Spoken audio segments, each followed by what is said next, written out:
Well, football season officially began last night. A Chargers 34-7 win over the Detroit Lions. No stars featured in the Hall of Fame game, but before long we'll be seeing some of those players to watch for in the 2025 campaign. And for more on that, we welcome back in the very busy Ryan Wilson and John Breech. No rumors in this segment, no trade talk. Let's just get to some players that we are pretty confident are going to be on the field for their respective teams. And Ryan, we'll start with you and the Chargers. I know there's a couple of players, a couple of weapons on offense you like there. Yeah, it's going to start with Rondé Gatson, their tight end. I got Rondé Gatson the second, I should say. We all are familiar with his dad. He played for the Dolphins for such a long time. He played at Syracuse. I live in Central New York, so I got to cover him here. Fantastic young man, but insanely athletic. 6'5", about 265.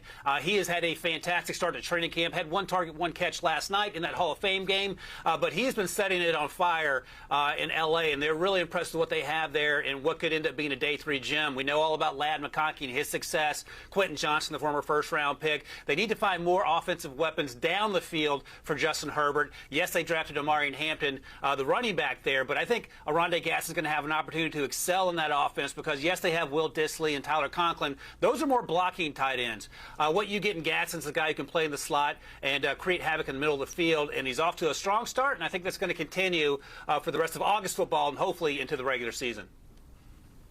Yeah, and I'm going to stick with the offense there and go with their top draft pick, Omarion Hampton. When you look at what Jim Harbaugh wants to do on offense, it is run the ball. That's what the man does. That's what he did at Michigan. That's what won him a national title. That was going to be his philosophy last season. He went out, they got J.K. Dobbins, Gus Edwards, but those two were kind of banged up throughout the year, and so the rushing attack never really got off the ground. So you look at what the Chargers did this offseason. They didn't just draft Hampton. They also went out and signed Najee Harris, who isn't practicing right now. And then they've got a couple other guys that we saw in the Hall of Fame game on Thursday night. But I think Hampton is the one you want to keep your eyes on because he is likely going to be the leader of that rushing attack. I'm anxious to see how he looks on the field for the next 3 preseason games. Didn't see a lot of action against the Lions, just 2 carries for 9 yards. But, man, if he is good, that is going to be a great element to add to that Chargers offense. Gives Justin Herbert another weapon. He could help take the Chargers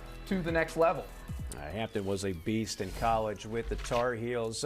The Kansas City Chiefs, they've won 9 consecutive division titles, and yet some people feel like maybe they're slipping, the loss of the Super Bowl. Ryan, we'll start with you again on this one.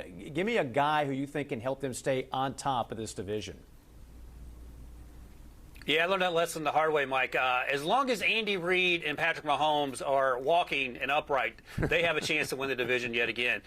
The concerns are wide receiver with some of the injuries they had in training camp. We've seen them overcome these injuries at times. They struggle with the offensive line injuries, but they drafted someone to address that need. But in terms of one of the people I'm most excited about, loved him through the pre-draft process, Jalen Royals out of Utah State. 6'1", 200 pounds, ran in the 4.4s. Got injured midway through last season, his last college season, and that affected his draft stock. I thought he had a chance to be a top 75 player, ended up going on day 3, but he's getting every opportunity.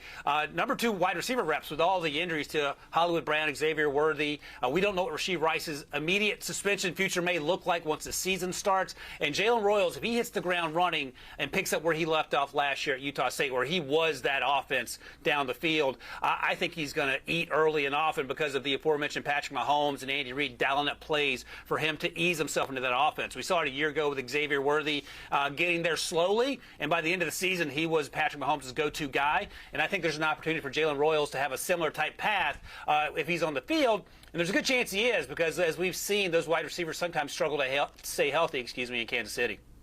Well, Ryan, I thought it was interesting that you started all that by saying if the Chiefs can keep Patrick Mahomes upright, they're going to win the division. Well, you know what they couldn't do in the Super Bowl? Keep Patrick Mahomes upright. He got sacked 6 times. He got sacked 36 times during the regular season last year, and that's the most he's ever been sacked in the regular season in his career. And so why is that happening? You look at their offensive line. They've had a revolving door at left tackle. So the one guy I'm really going to be watching this preseason and kind of could be a big determination of whether or not this team is successful is Josh Simmons, their first-round pick, the final pick of the first round in the 2025 draft. Simmons had a patellar tendon injury back in October at Ohio State, so he kind of fell back to the back end of the first round. And now he is the guy at left tackle. He's on track to be that week 1 starter. The Chiefs need him to step in and dominate right away. So if Simmons struggles they did sign Jalen Moore too, so if Simmons struggles, you do have a veteran there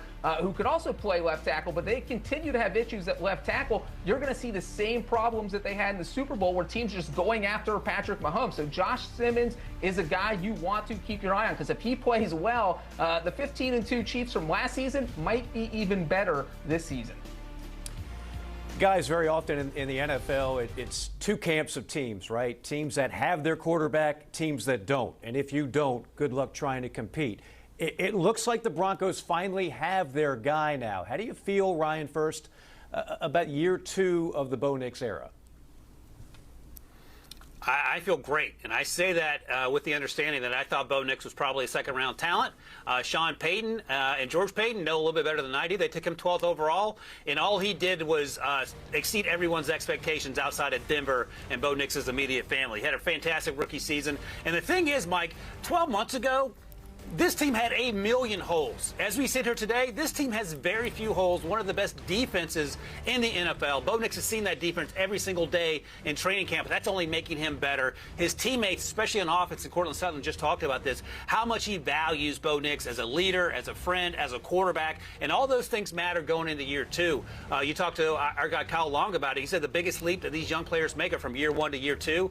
I expect Bo Nix to be even better, and they're going to have a chance to compete in that division with the Chiefs. Are they going to beat the Chiefs? History says maybe not, but we'll find out. And they put themselves in a great position to do so. And unlike the Vikings, for example, where we have no idea what J.J. McCarthy's going to look like, we know exactly who Bo Nix is going to be. Probably an improvement on what we saw last year. And that's great news for the Broncos and not so great news for every other team in that division.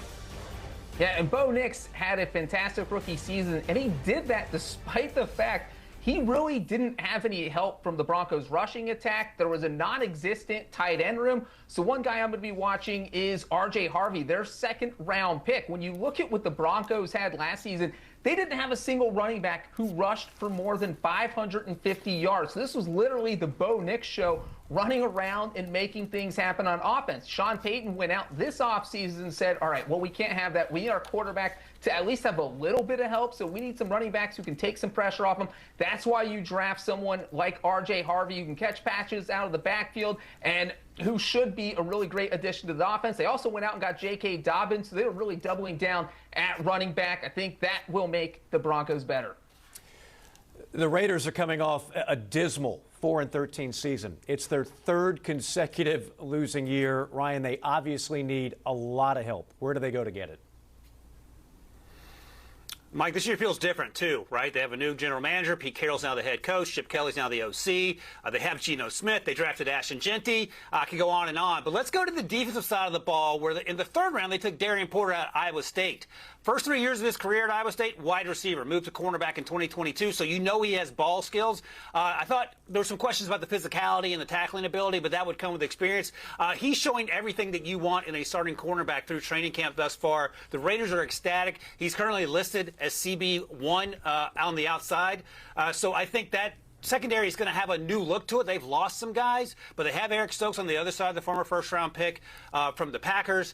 They have some help in Jeremy Chin playing at the safety position. And I think if Darian Porter continues along this trajectory, he's going to get plenty of opportunities to have interceptions and PBUs, because he's going to be in a division where guys are going to air it out. But this is a great development for a team that appears to have crushed the draft thus far. And if they find a starter in the 3rd round in Darian Porter, that's another home run as they look to get back on track, as you talked about, getting rid of all those losing records, Breech. Yeah, and when I look at the Raiders, if they want to finish with that winning record, this season's going to all hinge on how well Geno Smith plays. He's going to be in a new offense. Chip Kelly is his offensive coordinator. How well does he mesh with Chip Kelly? You look at what the Raiders have. You mentioned Ashton Jeanty, so now you should have a solid rushing attack. You have Brock Bowers, one of the best tight ends in the game. Not a great receiving group, but Jacoby Myers is talented, so at least you have a good top receiver. If Geno Smith can use all of that and put up some impressive numbers, there's no reason this Raiders team can't compete for a wild card spot. We know that Geno Smith is talented. He's familiar with Pete Carroll, so he knows his head coach. I think that Smith and this offense could surprise some people this season. Ryan and John, thank you so much. It's going to be a very interesting division this year. I don't know if the Chiefs are the lock that they have been in recent times. As you see the rest of the league, or at least rest of the division coming up. Some of the AFC West preseason games coming up in just a few days. How about the Pete Carroll / Geno Smith Bowl, if you will? Raiders at the Seahawks, as those two will reunite with their former team in Seattle.